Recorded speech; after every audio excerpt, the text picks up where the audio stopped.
د موسم بدلیدو سره پېښور کې د وچې میوې په مانګ کې اضافه شوې ده.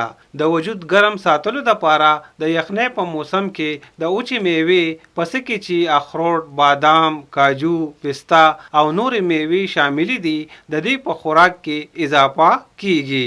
د میډیکل ریسرچ مطابق په وچه میوه کې فولیک اسید، وټامین سی، ای، های پروټین او نور مختلف غذایت موجود وي کوم چې د بیمارونو د بچ کېدلو وجه هم ده. نو ډرای فروټ کې ټول هر څه راته دی، بادام، پستا، کاجو، چلغوزه، چڼې پلي، سبز شنه میوه وچه میوه ټوله شته اویلیبل ده. چڼې پلي زموږ زیات خرڅېږي، ګرم دي، ګرم راځي او خرڅېږي. باقي ریټ بهرحال کوالټي ښه ورکوو، ریټ ښه ورکوو.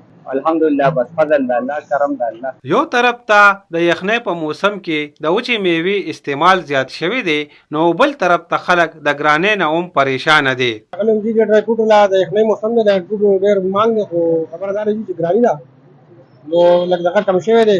خو بهرحال بیا هم دي چې خلک دا چې کوم ارزان دغه دي ایټمونه دي لکه پلي شو، چڼې مڼې خلک ډېر اخلي او دا خو ډېر ښه څه دی. خو بس زموږ د علي صاحب دا هغه هم ډېر ښه دی، سودا ډېره ښه خرڅېږي. د وچې میوې په مانګ کې اضافې سره د ګرانۍ د وجې په بازارونو کې رش هم کم شوی دی. صابر شاهوتي، سنو پښتونخوا، پېښور.